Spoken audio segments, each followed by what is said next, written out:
Well, we generally talk about using standardized tests. Today we will be discussing about standardization of the psychological tests, its importance, uses as well. We'll be talking about how a psychological test is standardized, why it is important to standardize a test, and how we use these standardized tests. To start, let's see what is a psychological test. By psychological test, we generally mean verbal or written tests which are formed to evaluate a person's behavior. It is a standardized instrument designed to measure objectively one or more aspects of total personality by means of samples of verbal or nonverbal responses or by means of any other behavior. Now, there are many types of psychological tests which help people to understand various dynamics of the human being. The diagnostic or predictive value of a psychological test depends upon the degree to which it serves as an indicator of a relatively broad and significant area of behavior. These tests have been devised and used primarily for the determination and analysis of individual differences in general intelligence, specific aptitudes, educational achievements, vocational fitness, and non intellectual personality traits also. Tests also have long been used for a variety of psychological, educational, cultural, sociological, and employment studies of groups rather than for the study of a particular individual. Therefore, what we can say from this that a psychological test can be individually applied, that is it can be applied in a one-to-one session, or it can have group application, that is it can be conducted to a total group of people. Psychological tests, especially those of general intelligence and of specific aptitudes, have had very extensive use in educational classification, selection, planning, take it more about from the first grade and through the university. And prior to World War II, schools and colleges were the largest users of the psychological tests. During and after World War II, however, so many types of tests were administered to so many people, men or women, in military services that the armed forces, along with the educational institutions, has now been the major users of the psychological devices. When the tests are used for the determination and analysis of an individual's intellectual abilities or non intellectual traits, the purpose might be to provide educational and vocational guidance, or to place an individual in a special class for superior pupil or in one for the mentally retarded, to discern the weaker one in order to provide the remedial instructions, or to discuss or to discover the causes of intellectual or otherwise which might count for the behavior problems in school. In clinics, obviously the psychological tests are used primarily for individual diagnosis of factors associated with the personal problems of learning, behavior, attitudes, or specific interpersonal relations. In business and industry, tests are also helpful in selecting and classifying personnel for placements in jobs that range from simple semi skilled to the highly skilled jobs, from the selection of the clerks to the salespersons to the top managements for all the posts in an industrial sector. For any of these positions, however, test results are only one source of information, but this information is a pretty important one for the industrial setup. Now we are coming to the standardized test, that is to have a test standardized. That means to standardize a test, certain criteria are to be maintained. And first of this is objectivity. The purpose of standardizing a test is to give it objectivity. That is to devise an instrument that will be free from any subjective or personal judgments regarding the ability or the skill or the knowledge that is being measured, by that test. Now there are several elements or aspects that make the test objective. First is that everyone who administers the test does so according to the uniformed or the specified set of instructions. Next is the responses of these test items are uniformly scored according to these specific answers or the specimen answers provided in the norm. Thirdly, norms of performance are based upon a population sample that has been scientifically selected for the purpose of the particular test.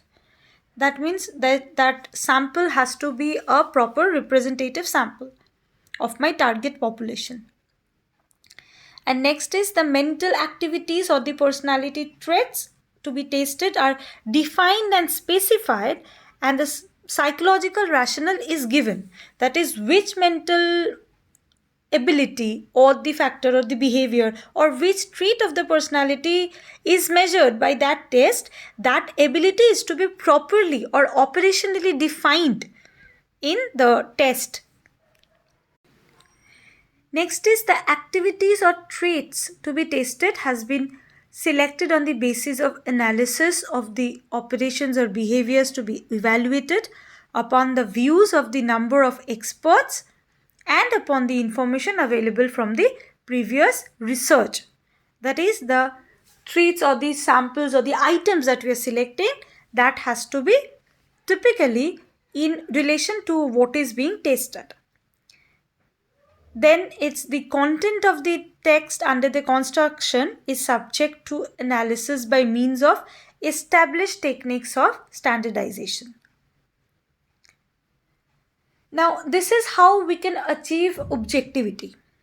Other than this, the other criteria are, one is reliability, another is validity and norm. So, to start with reliability, you all know that it's an essential characteristic of a sound test, and it is the ability of a test to yield consistent result from one set of measure to another.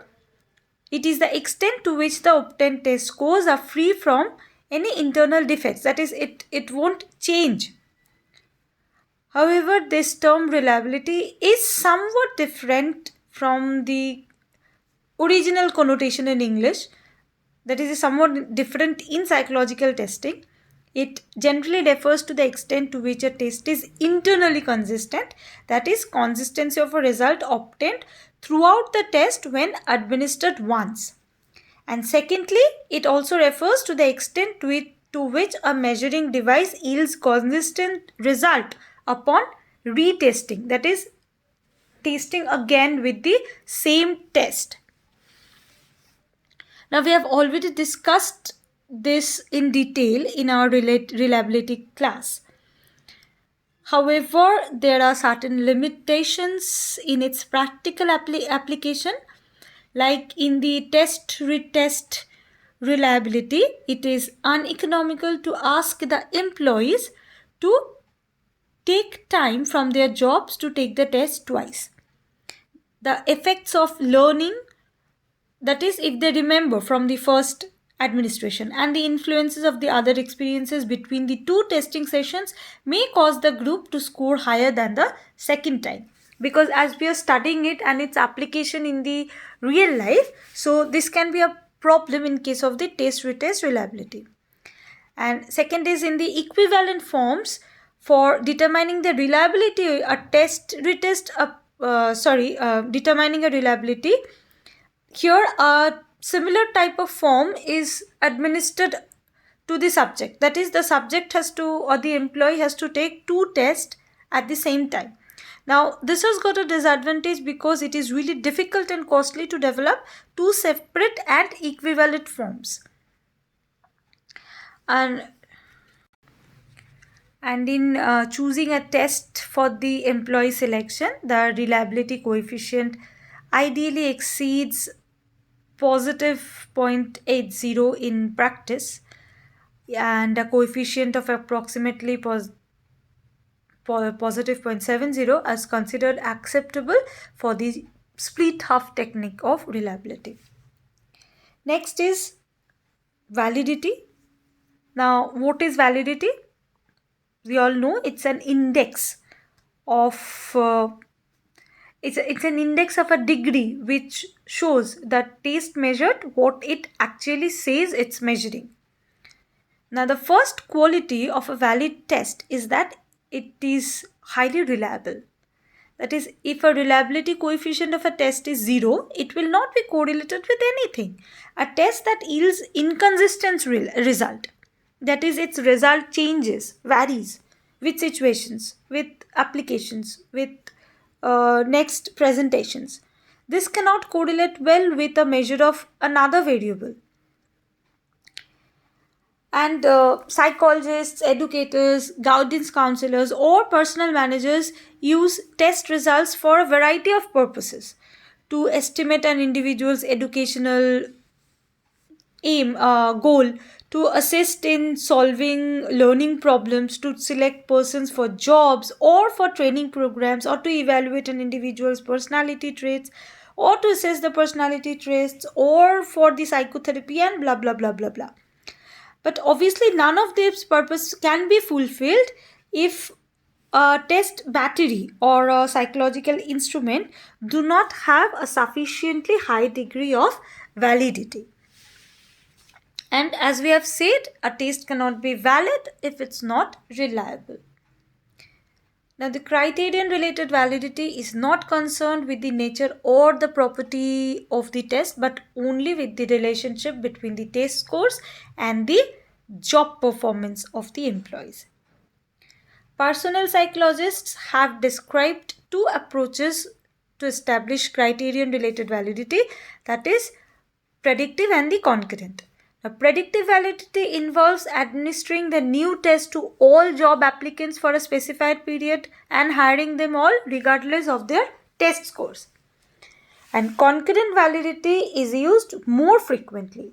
Why? Because it involves giving the test to employees already on the job and correlating the scores with the job performance data. Now, here the disadvantage is that by testing current workers, the validation sample contains only the better employees.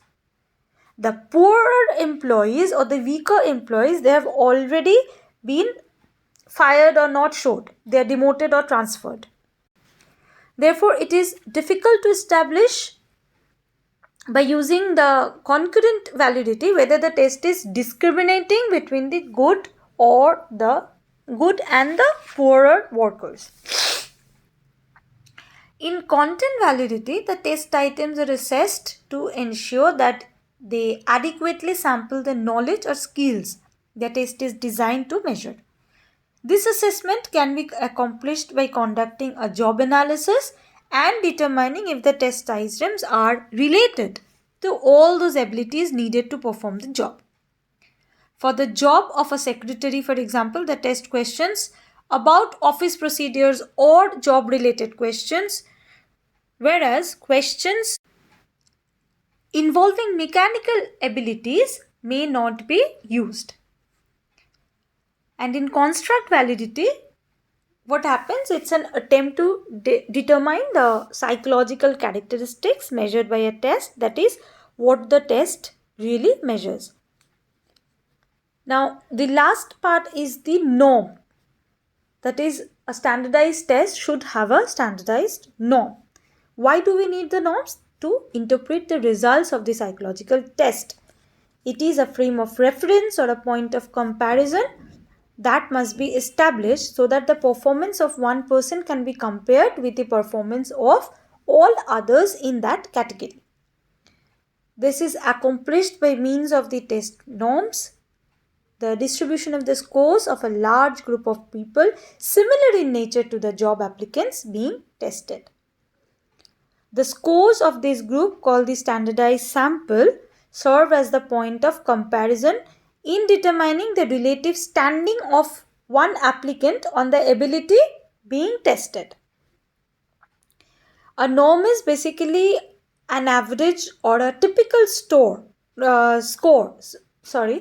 Like we can call it as a mean or a median on a particular test made by a specified population, or made by the representative sample. Reference to a test is a table of norm enables us to rank an individual, or rank the person's performance relative to his own and other age or grade groups.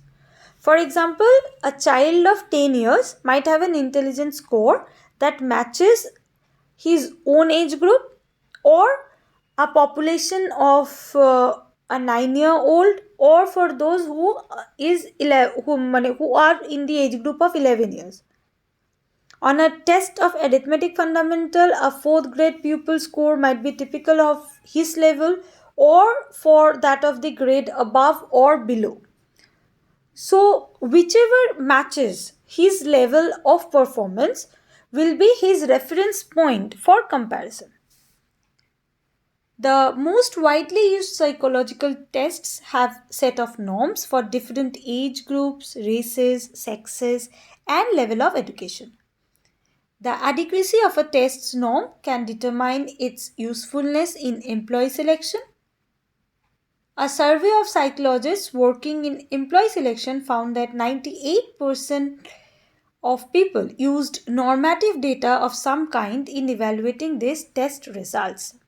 Now, this thing was found by Ryan and Sackett in 1987. So, by standardization, what we see, it's an agreement about the process of test administration. It ensures that the assessment is conducted under specific conditions which can be repeated. It also guarantees objectivity of scoring and administration procedures. And all that is discussed over here has been discussed in detail in their individual classes. I guess this topic is clear to you. If you have any doubts regarding this, then you can obviously reach out to me or comment below. Thank you, class.